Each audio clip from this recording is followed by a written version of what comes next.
Assalamualaikum warahmatullahi wabarakatuh. Teman pecinta sejarah, apa kabarnya hari ini?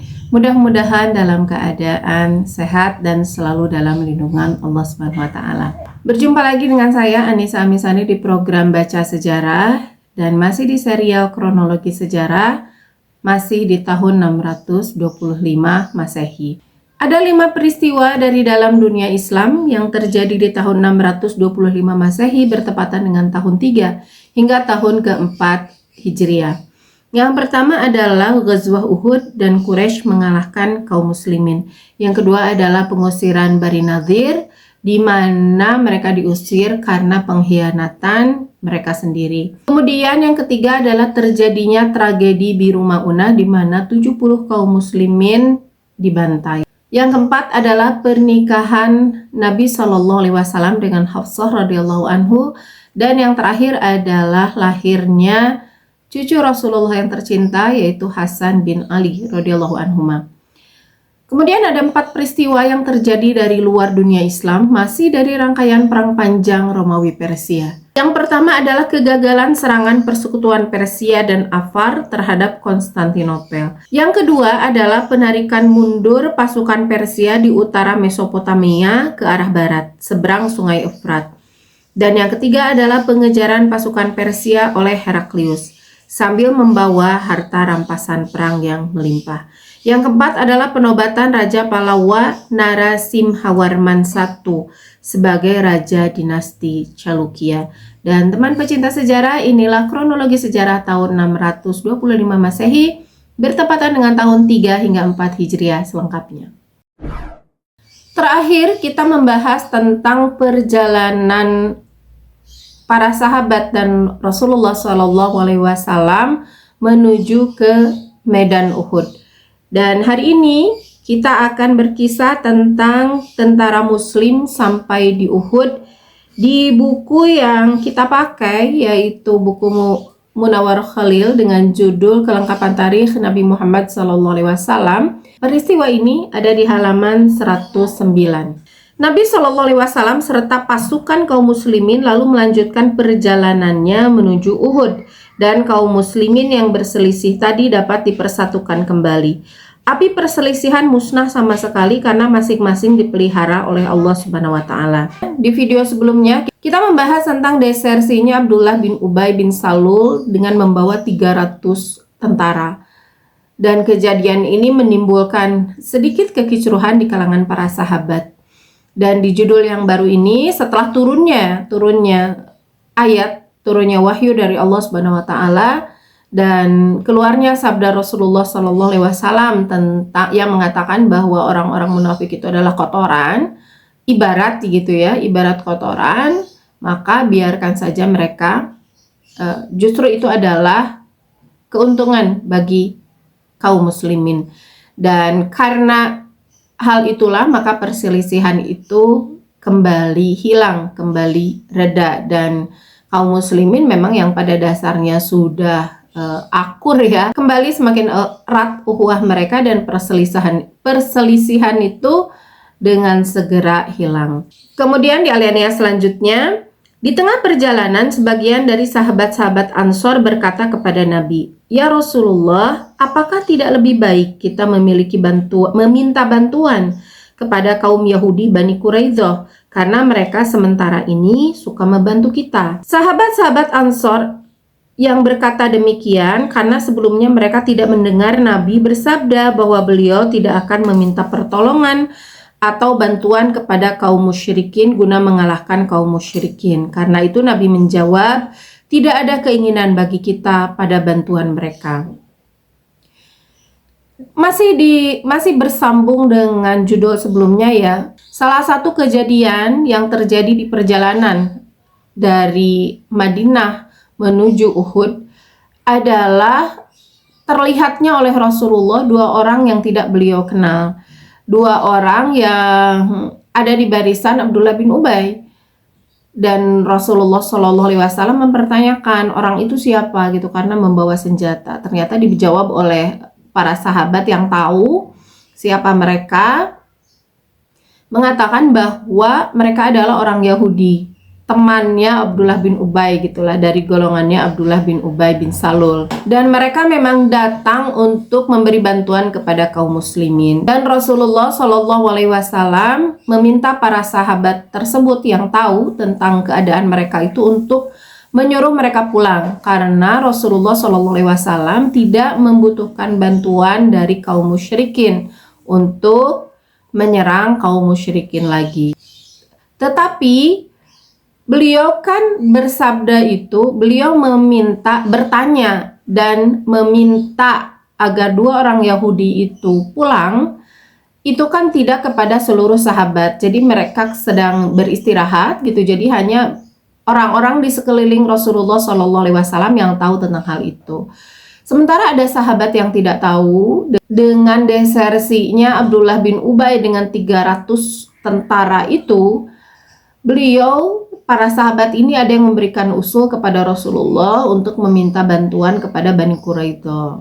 Mereka mengatakan ini karena tidak tahu peristiwa sebelumnya, tidak tahu kejadian yang Rasulullah SAW bersabda bahwa kaum musyrikin itu tidak akan membantu kaum musyrikin gitu, dan kita tidak akan meminta bantuan mereka.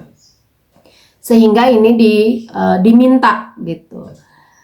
Dan Rasulullah menjawab dengan jawaban yang sama dan tidak ada tidak ada kemarahan atau apa gitu ya. Ini kan saya kan udah bilang gitu, tidak, beliau hanya mengulang jawaban bahwa beliau tidak membutuhkan bantuan dari mereka. Selanjutnya Nabi Shallallahu Alaihi Wasallam meminta ditunjukkan suatu jalan yang tidak dilalui oleh tentara musyrikin. Khaisamah lalu menunjukkan jalan yang dekat dan yang dikehendaki oleh Nabi Shallallahu Alaihi Wasallam. Setelah perjalanan dilanjutkan, tibalah mereka di suatu jalan kecil milik Marba bin Qaizi yang buta matanya. Ketika Nabi Shallallahu Alaihi Wasallam berjalan di depan rumah orang itu, dengan tidak diketahui oleh orang itu, sekonyong-konyong orang tua yang buta matanya itu menaburkan debu ke arah muka Nabi sambil berkata, "Kalau engkau itu pesuruh Allah, aku tidak menghalalkan atau memperkenankan kepadamu berjalan di jalanku ini." Di lain riwayat diterangkan bahwa Nabi bersama tentara muslimin melintasi tanah-tanah berbatu hitam milik Bani Harisah. Ketika itu beliau bersabda, "Siapakah di antara kamu yang dapat membawa kami ke jalan yang lebih dekat?" Abu Haisamah menjawab, "Aku ya Rasulullah." Nabi Shallallahu Alaihi Wasallam lalu mengikuti dan terus berjalan melintasi tanah-tanah harrah atau berbatu hitam.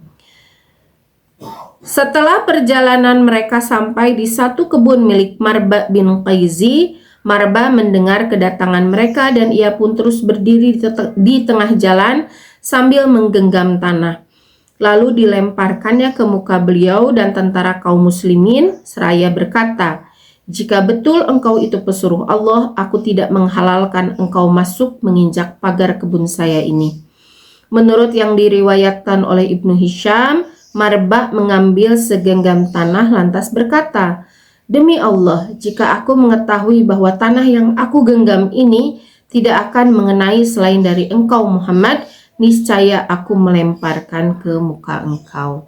Ini menurut riwayat yang lainnya. Tetapi intinya sama. Rasulullah Shallallahu Alaihi Wasallam ditunjuki jalan oleh Khaisamah, dan jalan itu bukan jalan yang biasa dilewati oleh kaum musyrikin.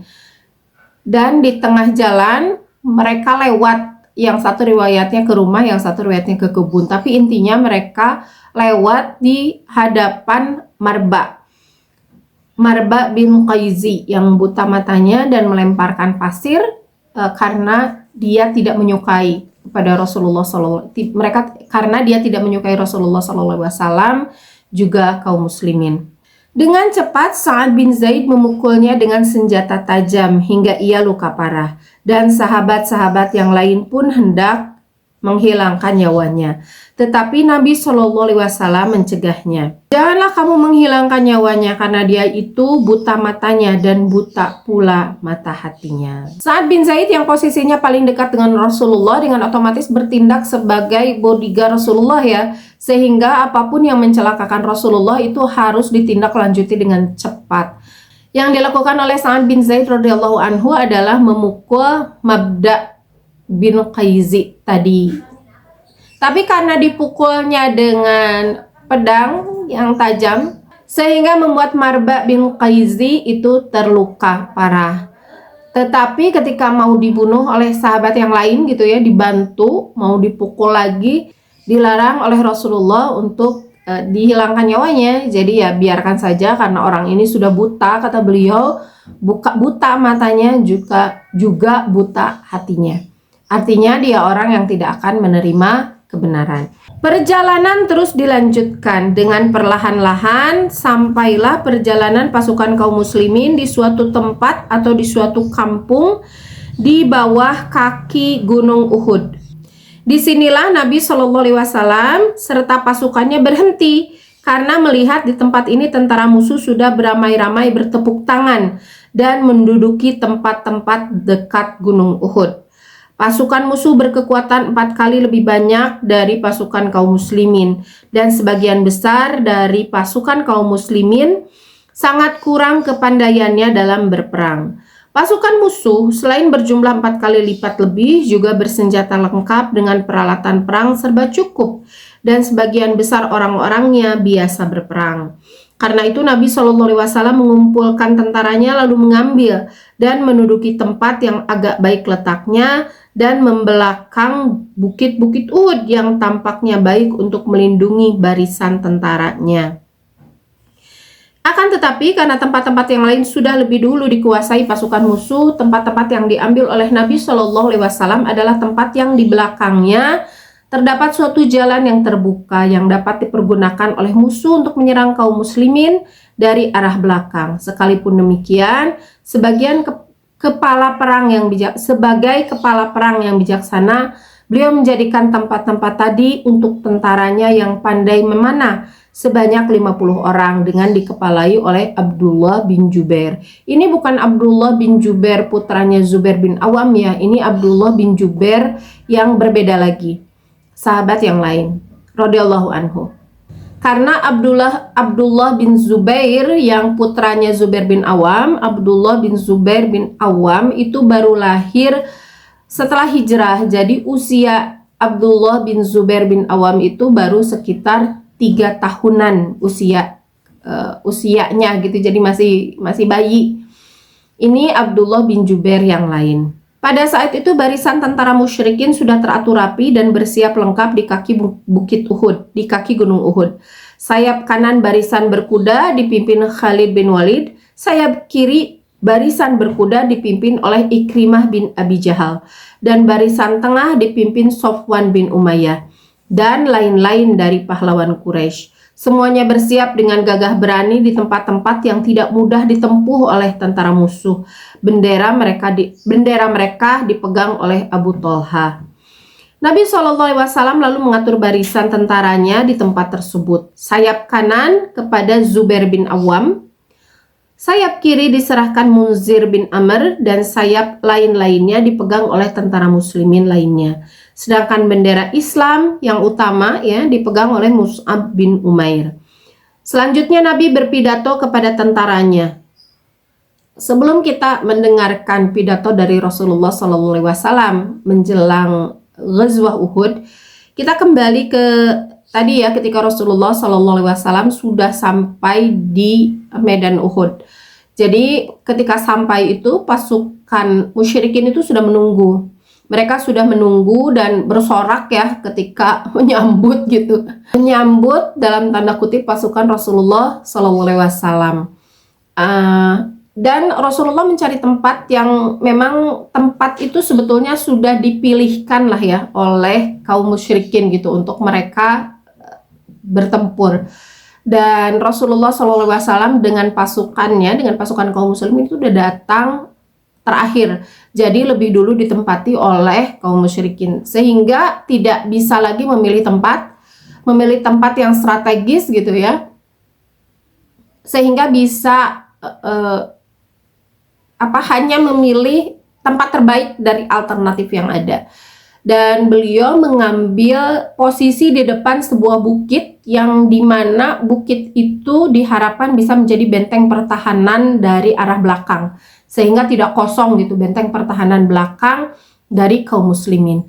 Hanya saja memang ada satu celah, jadi ada posisinya itu misalnya ini bukit ya, ini bukit yang menjadi pelindung bagian belakang, ini adalah tentara Rasulullah SAW. Nah di sini ada bukit lagi, nah ini ada celah dari sini gitu ya. Ada celah, dan itu yang dikhawatirkan oleh Rasulullah SAW. Beliau sebagai ahli perang itu sudah bisa membaca celah kekurangan dari benteng pertahanan kaum muslimin ya, benteng ya dalam tanda kutip, karena ini bukan benteng sebenarnya tetapi sebuah medan gitu, sebuah lembah lah ya.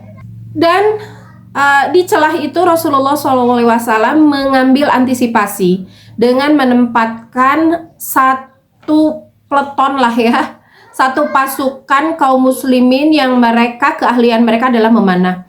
Satu pasukan pemanah itu untuk mengantisipasi ya serangan musuh dari arah belakang dari celah tadi, itu oleh Rasulullah SAW ditempatkan di sebuah bukit. Bukit yang memang posisinya itu ke arah dekat gitu ya, ke arah celah tadi. Jadi sehingga ketika ada serangan dari celah tadi, misalnya ada serangan dari celah tadi itu langsung dipanah oleh pasukan pemanah ini, dan pasukan ini dipimpin oleh Abdullah bin Jubair radhiyallahu anhu. Kita bisa melihat ya pasukan kaum muslimin yang dipimpin pasukan kaum musyrikin, siapa pimpinan-pimpinannya, pasukan kaum musyrikin dan pasukan kaum muslimin. Pasukan kaum musyrikin ini dipimpin sayap-sayapnya itu dipimpin oleh orang-orang atau pemuda-pemuda yang memang hebat mereka di bidangnya. Dan pasukan besarnya dipimpin oleh Abu Sufyan. Pasukan sayap kanan yang berkuda itu dipimpin oleh Khalid bin Walid.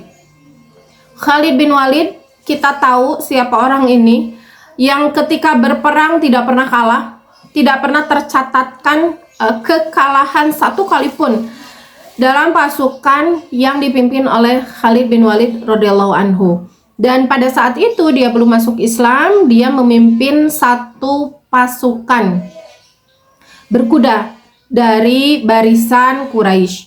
Kemudian bagian tengahnya dipimpin oleh Sofwan bin Umayyah, dan bagian sayap kirinya dipimpin oleh Ikrimah bin Abi Jahal. Dan ini dua orang ini juga sama sahabatnya Khalid bin Walid ya, sama-sama hebat dalam pertempuran. Ya, dari kasat mata ini kita tahu ya, Khalid bin Walid itu sebelumnya dia tidak terlalu peduli lah dengan peperangan ini, dia tidak terlalu suka gitu. Makanya di Badar dia tidak ikut. Hanya sekarang termasuk juga Sofwan, dia lebih, meskipun dia seorang panglima yang hebat, tetapi dia lebih menyukai bisnis dan sebagainya gitu. Tetapi sekali lagi luka yang dialami oleh mereka juga, Ikrimah bin Abi Jahal juga sama. Beda tapi kalau Ikrimah bin Abi Jahal itu sudah terlibat kan dalam permusuhan terhadap Rasulullah SAW. Beda dengan Khalid dan Sofwan. Tetapi Khalid dan Sofwan di Uhud ini mereka memang sukarela untuk ikut karena memiliki luka yang cukup dalam karena kematian ayah mereka di medan Badar. Sehingga keikutsertaan mereka kali ini benar-benar dengan power yang 100%, persiapan yang sangat-sangat matang, dan motivasi yang sangat tinggi untuk memenangkan peperangan ini. Sementara di kalangan kaum muslimin itu dipimpin juga tidak kalah sebetulnya kehebatan mereka, hanya memang dari sisi keahlian berperang tentu jauh di bawah Khalid bin Walid dan Ikrimah bin Abi Jahal. Tetapi tentu saja di kalangan kaum muslimin juga terdapat pahlawan-pahlawan hebat pada saat itu. Ya, ada Hamzah bin Abdul Muthalib radhiyallahu anhu tentu saja. Kemudian ada Zubair bin Awam, ini juga ahli dalam peperangan. Kemudian ada Ali bin Abi Thalib, ini nama yang tidak boleh dilewatkan dalam sebuah pertempuran ya. Kehebatan beliau luar biasa, ini menyamai, bisa dikatakan meskipun sangat-sangat muda tapi bisa menyamai pamannya, atau pamannya ya, yaitu Hamzah bin Abdul Muthalib. Kemudian ada Sa'ad bin Abi Waqqas dan lain-lainnya sebagainya. Ada juga Abu Ubaidah bin Jarrah ya radhiyallahu anhum, yang mereka juga sama dari kehebatan-kehebatannya itu tidak kalah sebetulnya dari panglima-panglima perang yang disebutkan dari sisi kaum musyrikin. Bendera masing-masing di kaum musyrikin itu dipegang oleh Abu Thalhah, dan di pasukan muslimin itu dipegang oleh sahabat yang sangat mulia, yaitu Mus'ab bin Umair radhiyallahu anhu. Dan kita akan mendengarkan pidato Rasulullah Shallallahu alaihi wasallam. Telah tiba di dalam hatiku Ruhul Amin, maksudnya malaikat Jibril. Sesungguhnya sekali-kali tidak akan mati seseorang sehingga sempurnalah penghabisan rezekinya. Tidak akan dikurangi sedikit pun darinya, sekalipun terlambat datangnya. Maka dari itu hendaklah kamu sekalian takut kepada Allah dan perbaikilah olehmu sekalian dalam mencari rezeki. Tidaklah memberatkan bebanmu sekalian akan terlambatnya rezeki itu kalau kamu mencarinya dengan durhaka pada Allah. Seorang mukmin dengan seorang mukmin itu seperti kepala dari tubuh. Apabila mengaduh sakit, terasalah baginya semua tubuhnya. Selanjutnya Nabi Shallallahu alaihi wasallam bersabda kepada para pemanah. Ini sabda beliau khusus kepada para pemanah yang beliau tempatkan di bukit ya, untuk menghadang, mengantisipasi kalau ada serangan dari celah di belakang pasukan kaum muslimin. Jagalah sebelah belakangku ini, karena sesungguhnya aku khawatir kalau mereka datang dari arah belakangku. Tetaplah kamu di tempatmu masing-masing dan janganlah kamu meninggalkannya. Jika kamu melihatku menyerang mereka sehingga aku memasuki barisan mereka, janganlah kamu berpecah belah dan dari tempatmu masing-masing. Jika kamu melihat aku terbunuh, janganlah kamu menolongku dan janganlah pula kamu melindungiku. Hendaklah kamu memanah kuda-kuda mereka, karena kuda itu tidak akan dapat mendahului panah. Sesungguhnya kita senantiasa menang selama kamu tetap diam di tempatmu masing-masing. Hendaklah kamu menangkis atau menahan serangan dengan panah, supaya mereka tidak dapat datang dari belakang kita. Dan jangan pula kamu tinggalkan tempat ini, baik kamu dikalahkan maupun dimenangkan. Ini amanat yang sangat khusus ya, dan bahkan lebih panjang daripada amanat tadi kepada keseluruhan pasukan. Selanjutnya Nabi Shallallahu alaihi wasallam bersabda kepada Abdullah bin Jubair radhiyallahu anhu, komandan pasukan pemanah. Tahanlah olehmu kuda-kuda itu dengan panahmu, jangan sampai mereka datang dari belakang kita, dan tetaplah kamu di tempatmu sekalipun kita menang atau kalah. Selanjutnya Nabi Shallallahu alaihi wasallam bersabda kepada tentara muslimin seluruhnya, janganlah kamu memerangi seseorang sehingga kami memerintahkannya dalam perang. Ini taktik Rasulullah yang sangat luar biasa ya, brilian bisa dikatakan, karena beliau benar-benar bisa membaca pemikiran lawan, beliau bisa membaca kekuatan lawan, beliau bisa membaca pemikiran, sehingga dan taktik perang dari musuh dari kaum musyrikin itu jelas-jelas bisa dibaca oleh beliau, sehingga seolah-olah karena antisipasinya begitu luar biasa, beliau seolah-olah bisa membaca masa depan. Bagaimana para sahabat yang beliau tugaskan, para sahabat pemanah ini ya, yang beliau tugaskan di bukit itu betul-betul tidak diberi tugas yang lain. Tugasnya itu pure hanya menjaga celah bagian belakang. Dan amanatnya juga sangat keras, sangat tegas. Bahkan ketika Rasulullah SAW meninggal pun tidak boleh yang ada di atas bukit ini untuk meninggalkan tempat mereka. Dan amanatnya juga khusus untuk Abdullah bin Jubair. Abdullah bin Jubair radhiyallahu anhu sebagai pemimpin mereka. Mau menang, mau kalah, kamu tetap diam di situ. Jangan pernah turun, jangan pernah kehilangan fokus. Tetap aja harus perhatikan itu jalan celah ya. Celah yang ada di belakang kita. Kalau ibaratnya gini, kalau misalnya tidak fokus, maka keselamatan pasukan itu akan bahaya. Jadi keselamatan pasukan, selamat atau tidaknya pasukan kaum muslimin itu ada di tangan para pemanah ini. Teman pecinta sejarah, itu saja untuk hari ini. Mohon maaf atas kesalahan yang mungkin saya lakukan, dan terima kasih tuh sudah menyimak. Bertemu lagi insya Allah di video berikutnya, masih di Perang Uhud, kronologi sejarah 625 Masehi berikutnya. Assalamualaikum warahmatullahi wabarakatuh.